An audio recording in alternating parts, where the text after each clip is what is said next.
Ladies and gentlemen, Starcraft fans everywhere, it's time for our losers match. We're going to find out who's not going to the round of 8. We are indeed going to find out who that will be. Sue versus Rain. What a match! How is this a losers match, Will? How is this a losers match? In the round of 16, one of these two players is not advancing. How could this be? This is insanity. Well, especially in Rain's case, yeah. And here we go. The first map is going to be Deadwing. Yeah, big map. Very big to map. Battle it out, and our first PvZ of the tournament. Indeed, it will be. Really excited to see how Sue's ZVP is, if it's on form right now. Well, let's just say he loves his lings and mutas because he's been doing that so much in the past, very, very recently. And I mean, this is a very big map. It's a good map for it if he can get the tech switch, if he can get it kind of like undetected. No Phoenixes on the map. I mean, it's the perfect sort of situation for it. But I think it's going to come down a lot to the positioning as well, because you can get those vertical spawns, which will help out a lot with sort of swarmers kind of play or timing attacks with Hydras. There's a lot of things to consider about this, but I think if it is cross map, it will be Rain's sort of advantage. Yeah, I agree. We'll have to wait and see how this plays out, what spawns they get. Last time we saw Sue play was a long time ago, and it was not in this matchup. So I'm really curious to see how he's gonna, how he's gonna tackle in mid game, and how passively Rain's gonna play, because he might throw in, a few aggressive 4 gateway pressure builds. Oh yeah, he can throw in anything. He can throw in a lot of 3-base Blink Stalker timings. He's been known to do that for sure on a lot of very greedy maps and very big maps as well. Sue looks ready. He doesn't look as angry as before. He's getting pumped, you can see. No. Rain looks ready as well. Both of them just starting mining minerals right now. This is a losers match for Group B of the HOT6 Cup, the last big match of the year.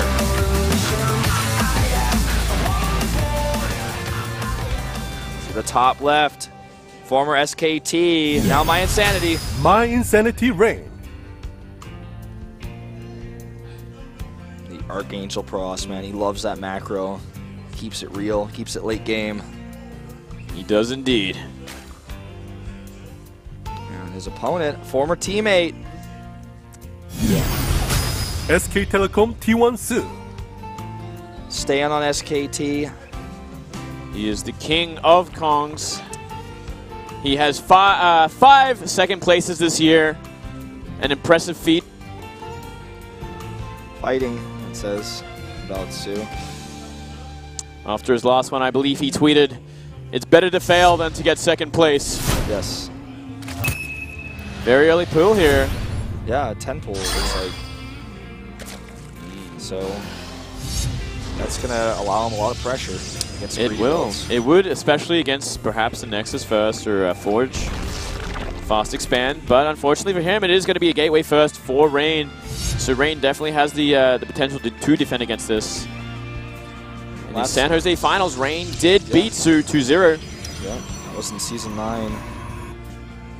But, this could do some damage still. This could definitely get in there, cause some flustered mining. Definitely could kill a probe if Rain's not on point with his micro. It's definitely going to put Sue a little bit behind build-wise, but I think that might have been like I think that might have been like an 8 pool. Yeah, maybe even earlier. Like we kind of got to miss the early sort of build orders, unfortunately, so I can't say for sure, but it is pretty abnormally early. Yeah, it's really fast. It's so early that he is drone scouting. And he gets lucky with the drone scout too. The Overlord wouldn't have seen this for a few more seconds. Well, this kind of gives away everything, I think. Like, no one drone scout. Oh, no, I don't know. I guess it doesn't give away too much. Like, drone scout, okay. Usually you see that on 2-player maps because you want to go for like 2 hatch before pool. On this map, it is a 3-player, a potential 3-position map. Yeah, it's 3 spawning locations. You could really call it a 3-player map. You can't really, you can't spawn horizontally, so 2 positions to choose from here. So here comes the Lings. Here come those Lings. Zealot already out. Yeah, they're going to force the Zealot to micro here. Nothing's going to essentially happen. I mean, unless Rain makes a mistake. Yeah. Need to pull that back fast enough. Mothership Core is going to be out in a second here, and these Zerglings will be deemed useless. So Rain definitely having the edge in the build orders. Yeah, he can't even really slow down a Nexus with this, and he's only at 12 drones because he made extra Lings, which aren't doing anything for him. He was really expecting a Nexus first, I feel. Yeah, this is a horrible position to be in here. 2-Ling's going to do a little bit of harassment here, but 2-Lings can get bullied. Wow, picks up a Zealot for a Zergling. That's pretty good. Nice cheeky play there. making the best of a pretty bad situation. It's not the end of the world, but he is behind in 7 workers at this point. I'm glad to see he's not getting tilted. He's still sticking into this game. You know, he's putting some real effort into this one. Yeah. Well, no one wants to go out like this, man. No way. He's got to at least get second place. At least. It is in the group. It is the legend of Su after all. He has to get out in second place of the group too, right? Yeah, I mean, it only makes sense. Oh, nice. I got to say, I mean, this still isn't worth it technically, but he took a bad situation and made it pretty not as bad. I don't want to say it's good or even decent, but like it's pretty not as bad here. He killed the Zealot, killed a few He's doing what he probes. can. He's doing what he can. That's to say the least here. In fact, he might get another one here. No, that one gets away, unfortunately. Rain, you know, Nexus almost finished here. So the worker count has evened. Yeah. But it took a long time here, and there is no third base on the way for Su, and you always want one base up on Protoss because of their cost efficiency here. Right, it's already 6 minutes. He doesn't have that. On top of that, he doesn't have any gas either. So, you know, he's going to have no speed, and this gives Rain a little bit of an edge that he can use, and he knows it. Rain knows by the time of this pool, there's definitely not going to be any speed out. That's something he can use against his opponent, and with that late base, maybe he could pressure it with 3 or 4 gateways, which he's already got 2 more gates going up right now. They are scouted by Su. He starts a spine caller because he knows he's in dire straits right now. Yep. Those things are about to get really intense. Warp gate research is done. 2 gates are almost finished. Third base is a dream right now for Su. It is a dream. He will be stuck on 2 bases for quite some time longer. 2 gases finally going down near the 7-minute mark, so very, very late gases considering the situation. And yeah, there's going to be a lot of pressure on this natural. And it's going to be up to, I mean, like if Rain commits a lot to it actually, like he can actually find some damage because there's only a Spine Crawler and 4 Zerglings and 2 Queens in that natural here. Yeah. Though Spine is going to finish in time here, so he might actually just give it up. Well, he's only got 3 gates, so I think he's just going to keep a little bit of pressure on. He can always recall if things get dicey. Yeah, I mean, he can just keep warping and Stalkers, and there is not much defense whatsoever, and Speedlings are only being upgraded just now, so they will be completely out of the picture for this entire fight. Range, man, is insane. They can just do so much, and they're so fast. They're the same speed as an unupgraded Zergling off creep, so the chase is just not going to happen. If he wants to chase, it's going to be in trouble. Bunch of Lings on the way. I think Su's starting to take this maybe almost too seriously, but you know, better safe than sorry. You don't know how many gates are being added right now. You've got no scout over there. Overlord tried to poke in, but is getting delayed. Well, the Overlord sees no gases on the natural, so it can't be completely be an all-in at this point. So he has to kind of react accordingly, and he needs to zone out these Stalkers so he can get a third base. Mothership Core actually goes down. That's a bit of a mistake. Yeah. He wanted that Spine Caller really badly, but the Mothership Core didn't need to be involved in He that. really needed a Time Warp, and now he's going to move back because he has to have Time Warp for this kind of situation. Time Warp and Recall. He cannot throw away 8 Stalkers. Well, starts a Nexus now, and because of the way this map is, the way the layout works on this map, you can actually go ahead and wall that off pretty early too. That's a lot of Zerglings. Wow. Huge commitment to Zerglings. Look at the worker count. He's still, you know, only 2 Harvesters up with all these things that he made. Yeah, he's definitely well saturated on 2 bases here. Yeah. Insanely saturated, actually. Very, very late 3rd and 4th gas here. And Speedlings have finished. The Lings got their wings. They got their wings. But the third base is completely walled off at this point, and there are enough force fields to protect the Stalkers, so there's simply nothing's going to happen. And now, +1 is well on the way, and these Zerglings will be deemed useless once that is complete. And we are seeing the classic Su +1 melee upgrade, so we could very well see him going to Mutas from here if he gets the opportunity. He's getting that safety Warren right now just to make sure that nothing goes wrong, you know, towards the mid-game of this. We're hitting the 10-minute mark. Getting Burrow briefly and then canceling. 1-1 Links here. Okay. Okay. What do you think about that Burrow for a second? Was he thinking maybe he wanted to just have that extra safety net, or maybe an accident? It's really hard to say. Maybe he had enough gas for it. I guess he just didn't find a use for it. Maybe he doesn't really want to invest into Roaches. He's got the 1-1 Links coming. What is he going to add with that is the next question. He is upgrading Roach speed, and he is adding Roaches now as well. So it's going to be Ling Roach for now. He has to defend against whatever's going to come from Rain. And I believe we are going to see sort of a +1, maybe +2 blink timing attack off 3 base, because that is pretty much standard Rain. And in this sort of situation where he is up a base on a Zerg, why not? Yeah. Oh, yeah. Not even up a base, even bases is also a huge advantage for Protoss. That's absolutely correct. He decides, you know, keep the Burrow, maybe there's some utility there. Blink here is just going to be, it's terrifying because you don't know, you don't know if he's going to commit to a big attack. Looks like he is now. He absolutely is, yeah. But you know, at this point, like, oh god, the Ling's pathing. Su not playing his best game today. Yeah, he's a bit off, but taking a little bit of crazy gambles in this game. And this attack is going to be quite scary, man. The burrow isn't going to be useful with an observer on the map either. Yeah, burrow can be useful against this sort of style. It comes a little bit early, but maybe he knew it was going to be a little bit too late here. A lot of roaches get zoned out here from beautiful force fields before anything even happens. So painful. More and more stalkers coming in here. Lings are here for, you know, maybe trying to catch reinforcements, but like the pylons are already in a good spot. Yeah, and this is simply too much. Protoss with force fields, this should be a pretty easy fight for Rain. So this is like not even fair. And the Lings try to come in for a second and get involved, but as soon as those force fields fade, actually, and just keep blinking back. Drones coming off the line. You cannot commit too much to this. That is actually a lot of roaches. With the drones actually tanking, he can get some decent trades off. Yeah, it's just the reinforcements are too much for him. He's just going to keep blinking back.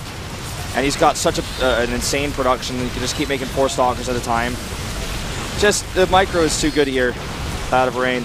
Yeah. And this is standard Rain. He has 2 observers over these burrowed roaches. They are not going to last very long here. More reinforcements come in, but now one base has completely lost its economy. Yep. Rain is up in economy, he's up in production, he's up in army, he's got the tech, he's got the upgrades.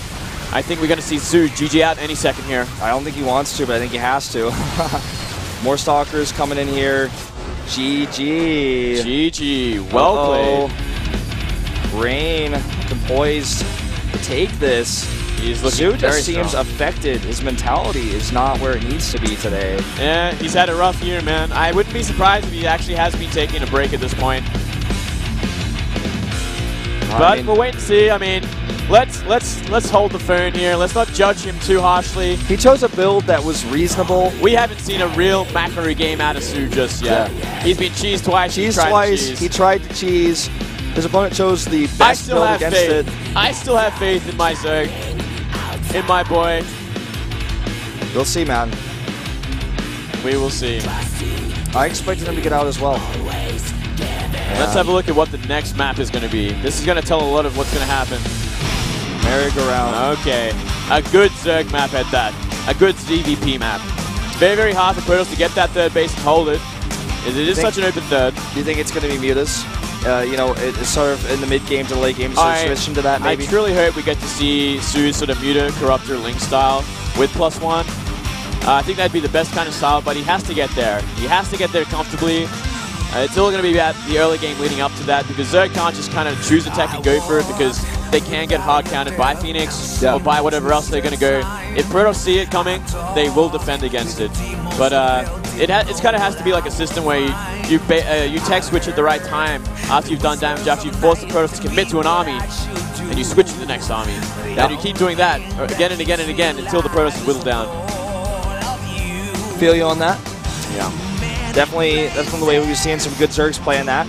Don't see too many Zergs these days, to be honest. And I know I keep bringing this topic up, but I've been missing watching some really good ZVPs. Yeah, I indeed have been as well, especially ZVT, my favorite matchup. Think you're not alone in that? The map is loaded, by the way, ladies and gentlemen. We're in the losers match here for Group B. Rain is up 1 game, 1 win away from knocking Su out of this tournament.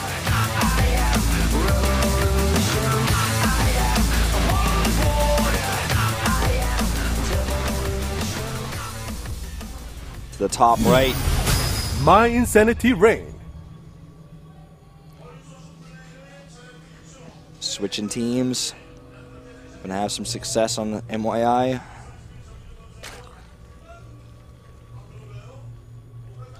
And to the 6 o'clock expansion to the bottom. In blue, sticking with SKT. SK Telecom T1 Su. Has to win this game, cannot afford to lose it, or he is out of the tournament. Yep, this is a must win. Must win for Su, the most successful Zerg in Korea. Has had a bit of a unfortunate end of this year, getting eliminated in WCS to Tasia.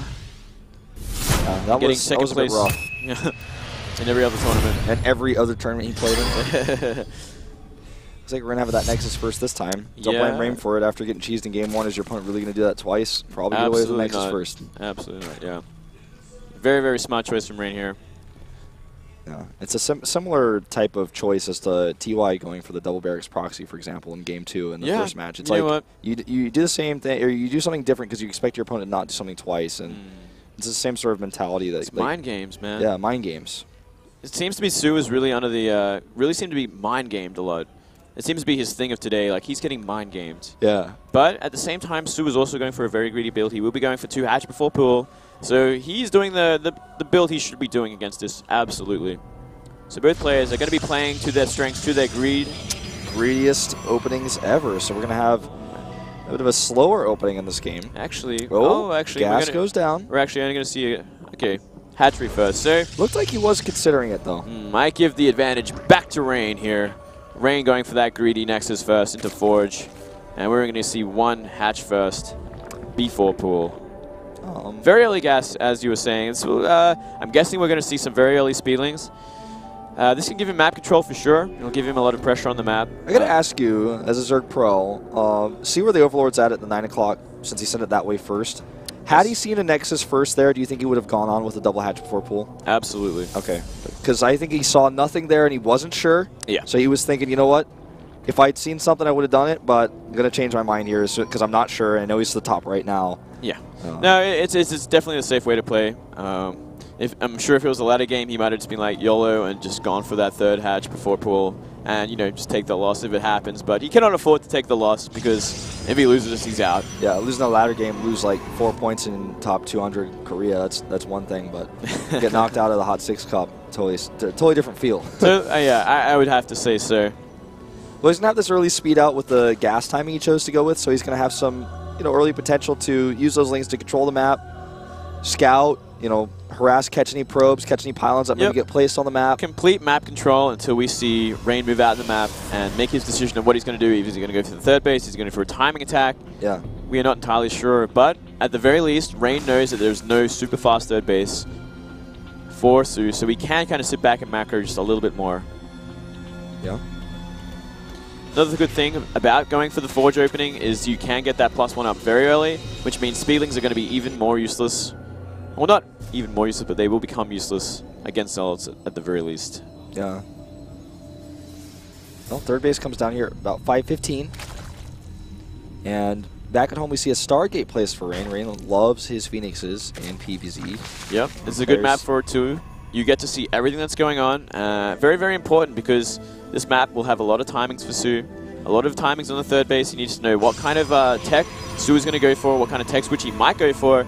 If you already have Phoenixes out in the map, it makes it so much harder to go for a muta switch because you can just continue to commit to Phoenix. Yeah. And then your mutas will just get destroyed. Rain loves Phoenix play. I mean, I could probably count on 2 hands the amount of games he's ever not gone Phoenixes versus Zerg, like in televised matches in the last year or so. He just doesn't do it. Yeah. He loves to just keep the Phoenixes because it's the safest, most standard option. That's how Rain likes to play StarCraft. He likes to say, okay, let me pressure a little bit, but I just want to be safe. That's the bottom line. And Overlord is coming in. He's going to see the Stargate, going to see the Phoenix being built. It won't make much of an effect on the build, to be honest. Yeah, he's still going to make them, and he's still going to have to make spores. He's going to lose these 2 Overlords. He's going to lose probably a few more drones when a time comes. But, you have to see this. You can't just not see it. You have to see it, Wolf. You're absolutely right here. But he's going to know it's a very, very sort of standard opening. It's going to be, okay, Phoenix into Robo. Yeah, now he knows he doesn't have to worry about anything crazy. Into a kind of a late-timed 3rd base, but it is going to be a very, very, very safe 3rd base because there will be Colossi out as it goes down. Warp Prism might be unexpected. The Phoenixes can clear a path for that. Okay, all right. Something a little bit different here. We're going to see, I believe we're going to see Phoenix Zealot sort of pressure maybe. I believe that could definitely be something on the cards here. I agree. Very, very strong here. If you get enough Phoenix out, if you get the lifts on roaches and whatnot that come out. Yeah, sometimes we've seen, say, you pick 4 Zealots up into the Warp Prism, you fly it over, and you lift the Queens while the Zealots go in, then you warp in more Zealots with the Warp Prism right in the mineral line or right at the base. And then the Zerg really struggles to respond until roaches are out. Or in this case, Hydralisk, as he seems to have forgotten roaches entirely. Hydralisk will crush this, but he needs to get them out. He's making a ton of Overlords right now, so he's going to have a bunch of supply freed up, and he's got some larvae here as well. Yep, there we go. Warpins begin. Yep, there's those lifts I was talking about, and he's going to fly right into the base. Zerglings just miss it as well. Oh!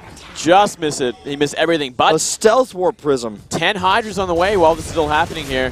Great pickoffs already with the Phoenix, getting rid of 3 drones. If he can get the Hydras together, he will crush this. But if they are all split up as they spawn, the Phoenixes can kill them. The Zealots aren't going to have too big of a problem. And look, if he kills a Spore, look how exposed all these Overlords are. Yeah, and all the Hydras are going to come out one by one at these locations. He's got control of the ramp, and this is the worst case scenario for Su. This is such a great timing. And he's going to do so much work. He's losing so much.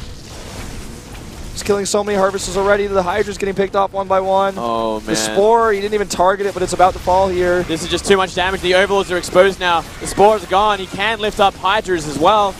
If he keeps warping in Zealots, he will get this done, I think. Yeah, and in fact, he is warping in more. By the way, back at home, he's got Colossi on the way, so it's not like an all-in or anything like that. It has a great It may end the game, though. Yeah, it may actually end the game. This is what happens when you don't commit to any Roach Warren. I mean, it's a very sort of it's a decent timing if you get the Hydras out in time. But he got mind gamed, you know? Yeah, he did. He did. And he's going to be supply block. GG, he's out 2-0. Whoa. Su. Poor Su, I feel so bad for how his group went today. Absolutely horrible for Su. And, you know, great build order from Rain, great mind game from Rain on a pretty unfavorable map. He's got my Phoenixes early. Okay, you're probably thinking, all right, normal game, but I'm going to do the Zealot harassment. And, you know, he probably also was able to confirm, I'm not sure how deep he went with the Phoenixes, but there was no Roach Warren. So, you know, if you make a Warp Prism, you can use it later. But as a Warp Prism is coming across, you see there's no Zealots, you're like, or excuse me, no Roach Warren, you're like, all right, I'm making a lot of Zealots. This is going to be a pretty sick game. Oh, it's the perfect opportunity to do that. I mean, simply the Hydra's out just a little too late, 10 seconds too late. If they were all together, maybe he has a chance of focusing down the Phoenix. Yeah, I mean, it's all hearsay now, but great build order. Yeah. And, well, I guess we're going to see another PvP Wolf. That we are. Today, the games have been really good, except for Su's. All 4 we saw to him. has been disappointing, me especially. He was just always a bit off. Somewhere, some way. He got mind gamed a lot. He got mind gamed, he got cheesed, and he got timings. And I mean, I think his mentality might just be a bit shaken for one reason or another. I think he needs to reset. He needs to just chill out for the end of the year. I feel like he's had such a rough year, man. He's got a lot of time now. He does have a lot of time now. I'm sure that's not what he's thinking about right now, but he's probably thinking, I hate Protoss so much, and yeah. Well, things that cannot be said on air. One of our Zerg representatives already out in 4th place. One of the 2 Zergs gone. Solky, of course, being the other representative. I think we see him tomorrow, so yeah. Hopefully he has a little bit better of a performance, but we'll have to wait and see. I know he has been playing a little bit of Brood War. Yeah, another former SKT player himself. Yeah, a lot of that, actually. So, guys, before we go into our final match, that last PvP, we're going to take our last commercial break. So